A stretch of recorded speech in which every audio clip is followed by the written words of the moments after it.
everyone. This program today is very special in terms of two things, because we're going to have the interview in English, and most importantly, because we have a special guest tonight.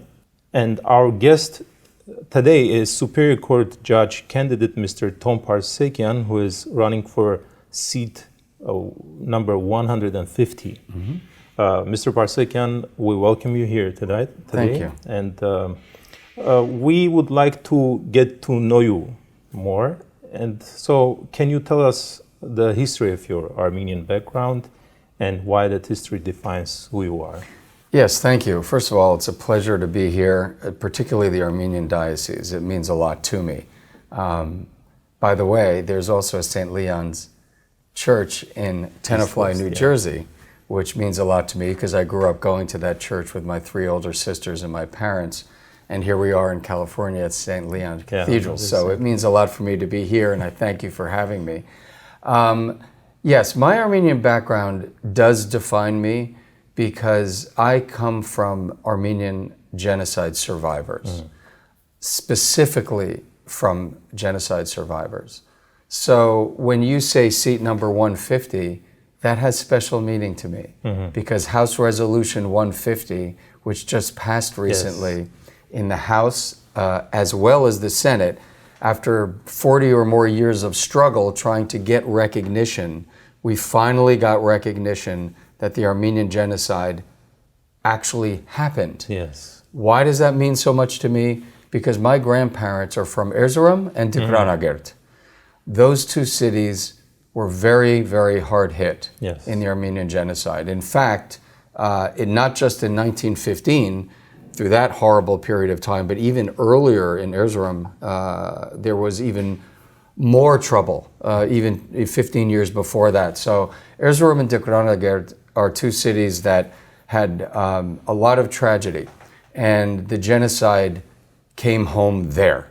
My grandparents came from those two cities. They escaped the genocide. They were the only members of their family that got out as young individuals. Everyone else was lost in horrific tragedies. And of course, you know your Armenian history, as I do. And it is unspeakable about what happened then. I don't forget that. I live with that because my grandparents escaped that. Yes. They found their way to the United States separately and met in Massachusetts and gave birth to my father in 1921. And they had 4 boys. They unfortunately lost the first boy at a very young age. So the 3 boys survived, but my father's father, my grandfather, died when my dad was 10 years old. So my grandmother had to raise 3 boys during the Depression at a very difficult time. Why do I tell you this story? Because it shows what kind of character Armenians have as a culture and as a people. They are a very strong family culture. They are very smart and educated when they have that opportunity offered to them, and they're industrious people. At their heart, they are good people, and I feel very strongly about that. My father was what you would consider to be an example of a wonderful person of honesty and integrity, what Armenians are. And so when he grew up during the Depression in hard times, coming from a refugee, because the parents came here as refugees, fleeing a genocide, he then enlisted in the war. At the age of 21 years old, he fought in World War II for this country. That was a country he grew up as a poor child in, but was willing to give his life for this country and its freedom. And he was a highly decorated combat veteran, stationed in Okinawa for 2 years. He flew as a pilot, as a bombardier, and as a navigator, all in one. Flew dangerous missions in World War II for over 2 years. Highly decorated with bronze medals, came back from the war wanting to give back in public service. He always wanted to give back to the community. That's the kind of person my father was. That's the kind of family I grew up in. So that's why I find myself today in a position wanting to give back in public service to be a judge, because my father instilled in us children public service. So our Armenian background does define us, because when people ask me, why are you running to be a judge? I answer, I am my father's son. And it's because that is who made me as a person. And the Armenian culture, the families of Armenians, we create in our children who we are and who we want them to be. And I think it's very, very important. So my heritage is with me. I am honored to be running in seat number 150 because it matches HR 150.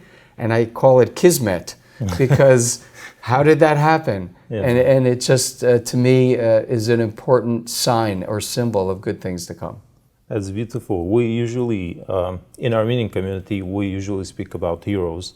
And when we talk about them, we refer to those who participated in Artsakh War, or maybe from Armenian history. But we sometimes forget that there are heroes who participated, and they have done this heroic things in other countries, meaning here in the United States. And we're really happy that you were brought up by a hero. I'm sure this left a special influence, special place in your life. So the next question would be, how did your background influence your decision-making throughout your education and your career? Yes, well, my father, when he came back from the war, he came back actually in 1946, because he was on the occupying force even after the war ended, into Japan to secure the peace. So it's amazing. Came back, and the GI Bill of Rights is what allowed him, as a poor child growing up and then being in the war, not a single mom because his dad passed away. The GI Bill of Rights allowed him to go to Columbia University in New York City to get his degree as a chemical engineer, and then Columbia Law School, which is one of the top law schools in the country. I believe. And he became a brilliant young lawyer. And I also went to Columbia University. I actually started at Harvard University in Cambridge, Massachusetts. I studied for 2 years in international languages. I studied Russian, I studied the history, I studied Armenian history. And then I also transferred to Columbia University because I was in a business that was in New York. And I got my bachelor's degree at Columbia University, like my father did. And the influence of my background with my father was to give back to public service, to do well in school. And it's what I always encourage young people to do. Because of what he went through, was able, because of the GI Bill, to go to good schools and make something of himself. I was also able to do the same because of what he handed down to me. Going to school at Columbia in New York, going to Rutgers Law School. I also studied at Oxford University in England, in Exeter College there in graduate studies. So I was there on scholarship as well at Oxford, studied at Harvard and Columbia here, all because of what I believe to be the Armenian culture, the belief that you work hard, you study hard, you try to make your family and your people proud of what you do. And by doing that, you end up being put in a position to do well for the whole greater community of where you live. And it reflects well upon the Armenian community. Absolutely. Because you become a hero with an Armenian name in the greater community, wherever it is in the world, whether it's here in the United States or elsewhere. And that's why Armenians are thought of in such high regard throughout the world. Mr. Parsekian, you've been through a lot, and I have this kind of question. Have you experienced any challenges or maybe even discrimination throughout your path, and how did you overcome these? Well, yes, because I will say that I have overcome, I would say, within myself. Because with anyone with a name that's a little different, you deal with that in this country, certainly. So growing up, there was always that in the back of my mind. I even had people suggest to me, you should change your name. Maybe you should change it from Parsekian to Park or Parker or Parkinson, Yeah, easy or one. something like that. That's Americanized, or what have you. And I also spent some years working in the entertainment business before I was a lawyer. And in that business, they want you to change your name to make it more American. And I never did it. Yeah. I never felt that I had to do that. My feeling was that I was going to keep my name as it was, be proud of that, and to let other people learn who I am, and then my name would become something that they were proud of. Absolutely. So yes, I did see that in my life, because people thought, well, that's kind of, what is Armenia? Who are those people? It's a small community. And as you know, when we leave Armenia, we have what we call the diaspora. Yes. And that community outside of Armenia is small, but it's mighty, and it's wonderful.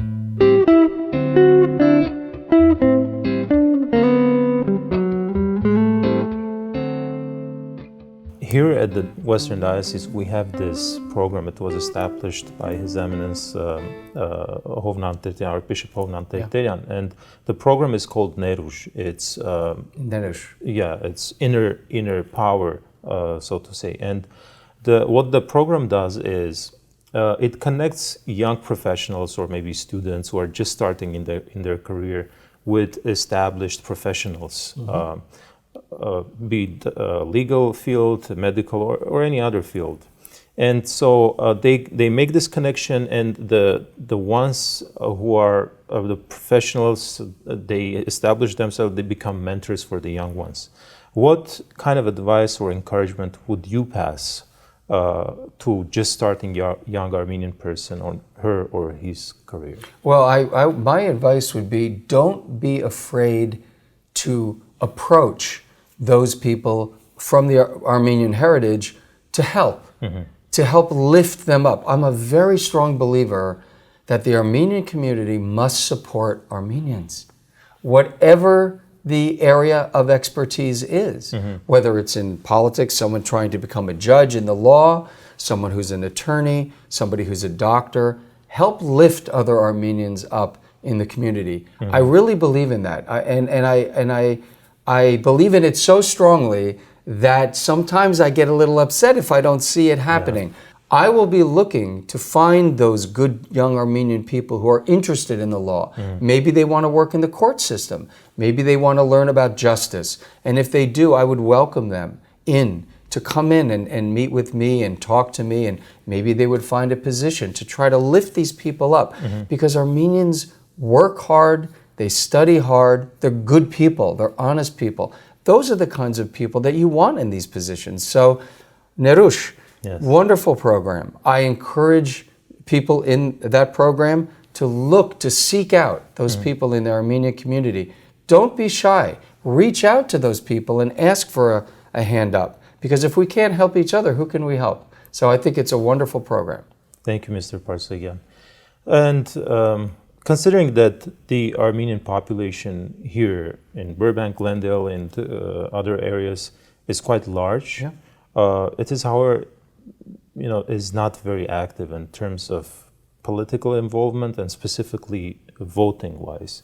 What would your advice be for our viewers? Why should they get more active, and what kind of issues can this involvement solve for them? Okay. Very important question, and I have an answer for that. First of all, here in Los Angeles County, and if I were to become a judge, it's of the entire county. You can be assigned anywhere within the county. That's your jurisdiction. The largest Armenian diaspora outside of Armenia and Artsakh is here in Los Angeles County. True. Very important, because we are here in great numbers. So it's very important, with us being here in great numbers, to let ourselves be known, to support those candidates that are Armenian, support them. It'll help lift us up as a community. Why is it important to get involved? I say to young Armenians, yes, you should vote. Yes, you should support other Armenian candidates, because what we do here in the United States can affect Armenia, the homeland, and Artsakh, and what's happening over there. I can tell you that I see it every day. For instance, I appeared at a telethon for the Armenia Fund Maria Mahranian, you may know. Sure. Where we were trying, and I contributed, and we talked, and I was there with Orazia from Fox News, talking about why that's important, because we were trying to raise money to bring over to Armenia, to bring water to the communities that are outside the larger cities, which is very important. Something as simple as water. The idea of building solar energy to the communities, so that the money that's saved can be poured back into investment to create jobs in Armenia and in Artsakh and things like that. Why do I tell you about that? Because you can bring it back here. If you vote, if you're active, you can affect policies in the United States that affect Armenia and Artsakh in a positive way. We just saw this recently. As I mentioned when we first began this interview, we had House Resolution 150 passed. That was a first step to just recognize that the Armenian people suffered a great tragedy in the genocide.